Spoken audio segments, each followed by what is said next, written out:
Ah ça y est, c'est la panique sur les marchés quelques jours après l'approbation des ETF. Du coup, ça commence à crier au scandale, la pression monte et toi de ton côté, tu vois tes vacances sous le soleil du Cap d'Agde cet été se transformer en week-end à la bolle au mois de novembre. Alors là, je dis stop, on souffle un peu, on se reprend. Si tu es nouveau dans la crypto, ce qu'il se passe est normal ou presque normal. Tout aussi normal que les questions que tu te poses et que l'on se pose tous. Est-ce qu'il faut vendre ? Est-ce qu'il faut conserver?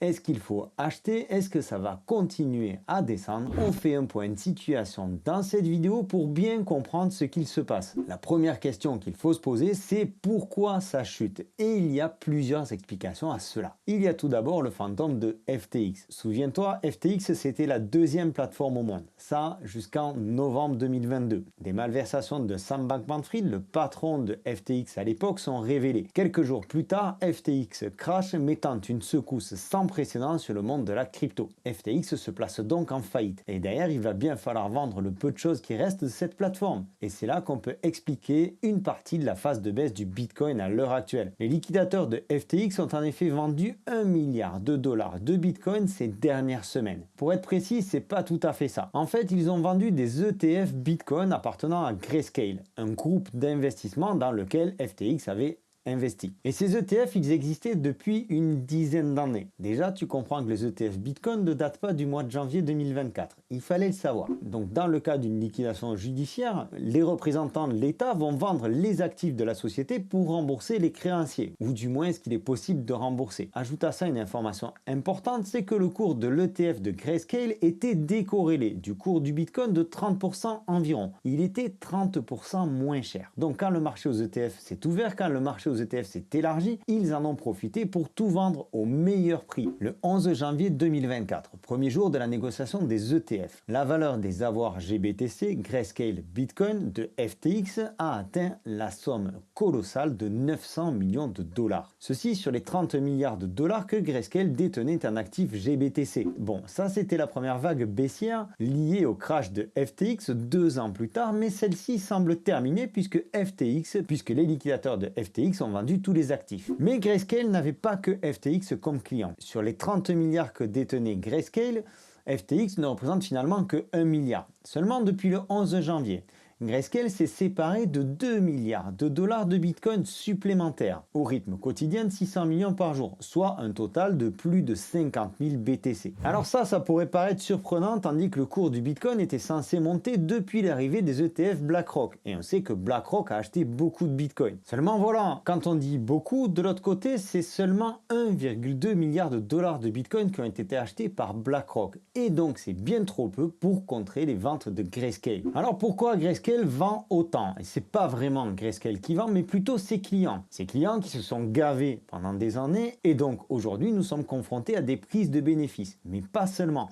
Les investisseurs vendent leurs actifs chez Grayscale pour des ETF à moindre frais. Il y a finalement un simple changement de main. Autant on sait que le marché de la crypto va très vite et que les échanges peuvent se faire très vite, autant quand on retourne dans la finance traditionnelle et qu'on fait appel à ce type de produit, entrer ou sortir de ce type de produit prend toujours un certain temps. Donc les personnes ou les institutionnels qui ont vendu les ETF de Grayscale devraient dans un deuxième temps racheter des ETF de BlackRock et compagnie. Seulement comme entre-temps ça fait mécaniquement baisser le prix du Bitcoin et de par les transferts de fonds, ils attendent patiemment avant de se repositionner. Tout simplement. Si l'on écarte Grayscale, le reste des ETF Bitcoin a permis d'amasser près de 4 milliards de dollars en Bitcoin. Au total, ce sont près de 100 000 pièces qui sont maintenant détenues par ces entités. Cependant, sur les 25 milliards de dollars restants chez Grayscale, JP Morgan estime qu'il pourrait encore vendre entre 5 et 10 milliards. Donc si on résume pour cette première partie, FTX c'est terminé, ils ont vendu ce qu'ils avaient à vendre. Reste encore la possibilité que Grayscale plombe davantage le marché. Seulement comme cet argent est destiné quelque part à être réinvesti dans le Bitcoin, passant de Grayscale à BlackRock et compagnie,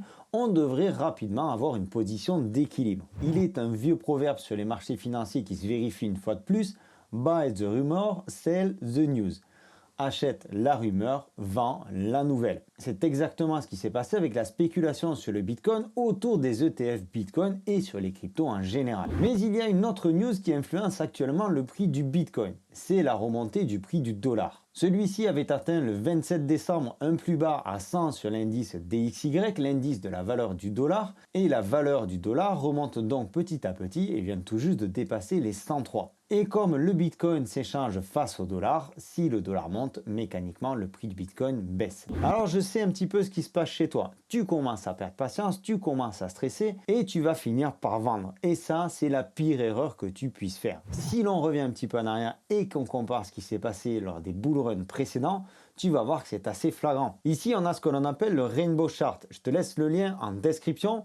Ça détermine ce que devrait être la courbe de progression du Bitcoin.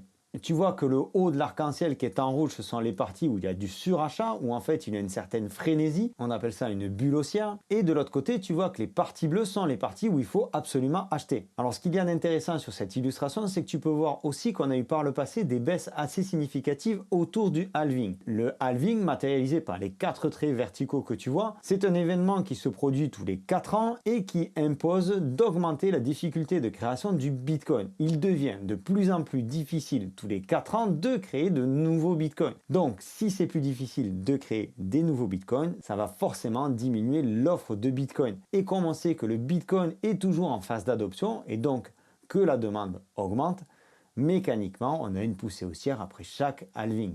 Ce qui a été le cas, comme tu le vois ici, en 2017 et ce qui a été le cas aussi entre 2012 et 2013, mais également entre 2020 et 2021. Donc quand on voit ici qu'on est encore en phase d'accumulation, c'est-à-dire sur la rangée verte, on pourrait très bien aller vers le bleu qui serait une phase d'achat très pertinente. Cette partie bleue qui se situe entre 21 et 38 000 dollars. Et donc, comme je te le disais, à l'approche du halving, on a toujours une secousse. Tu le vois ici en 2012, tu le vois aussi ici en 2016, juste après le halving. Et tu le vois ici en 2020, juste avant le halving. Donc finalement, tout ça n'est pas hyper ultra inquiétant. Ça pourrait même être une opportunité pour nous. Ensuite, il te faut comprendre que les hausses ne sont pas linéaires. Prenons l'exemple du dernier bull run. On est venu taper plusieurs fois la zone des 12, 13, 14 000 dollars avant de passer et d'entamer une phase haussière assez exceptionnelle. Pas si loin de nous, en avril et en juillet 2022, on est venu plusieurs fois tester le passage des 31 000 dollars. Et aujourd'hui, la barrière qui nous bloque est plutôt à 50 000 dollars. Quoique, on pourrait penser que 45 000 est la véritable résistance et que le passage des 45 à 55 étant juste éclair, ça pourrait être assimilé à une petite bulle autour des ETF Bitcoin. Et donc, cette barrière, c'est normal qu'elle ne saute pas d'un coup. Elle est travaillée plusieurs fois avant de pouvoir exploser. Et puis regardez quelque chose, est-ce que cette période-là ne vous fait pas penser à cette période-là? Une période ici où l'on avait perdu plus de 30%, alors qu'aujourd'hui on est finalement en train de perdre seulement 20%. Alors que faire? Est-ce qu'il faut acheter? Est-ce qu'il faut vendre? Est-ce qu'il faut accumuler? On l'a vu sur le Rainbow Chart, on est dans la zone d'accumulation. Et personnellement, c'est ce que je continue de faire par petits bags, par petites touches. Mais gardons tout de même des liquidités, parce que le Bitcoin, c'est une chose, mais il y aura bien évidemment toutes les autres cryptos autour. Ensuite, gardons une vision long terme. On sait, comme on le voit sur le Rainbow Chart, qu'après chaque halving, il y a une période plutôt calme avant une grosse explosion haussière, le bull run. Comme tu peux le voir ici en 2016-2017 et comme tu peux le voir ici en 2020-2021. Et l'histoire pourrait se répéter parce qu'il y a une dernière news qui effraie particulièrement le marché ces derniers jours. En 2014, Mt. Gox perdait 850 000 bitcoins dans ce qui est encore aujourd'hui le plus gros hack de l'histoire crypto. À l'époque, cela représentait 425 millions de dollars. Aujourd'hui, cela représente 35 milliards de dollars. La plateforme a été placée en liquidation judiciaire et il y a quelques temps, 142 000 bitcoins ont été retrouvés et vont être rendus. Ça va prendre des mois, mais ça va exercer une pression vendeuse sur le bitcoin, puisque ça représente tout de même 5,5 milliards de dollars au moment où j'enregistre cette vidéo. La fin du remboursement est prévue pour octobre 2024, ce qui finalement colle d'assez près avec la théorie du bull run quelques semaines, quelques mois après le halving. Je reste donc sur ma stratégie initiale qui est de continuer de l'accumulation de crypto pour les prochaines semaines en fermant un petit peu les yeux sur les événements qui secouent le Bitcoin. Le Bitcoin, comme l'ensemble du marché crypto, va encore être secoué au cours de l'année 2024. C'est une certitude. Gardons la patience, gardons la vision long terme, respectons notre money management.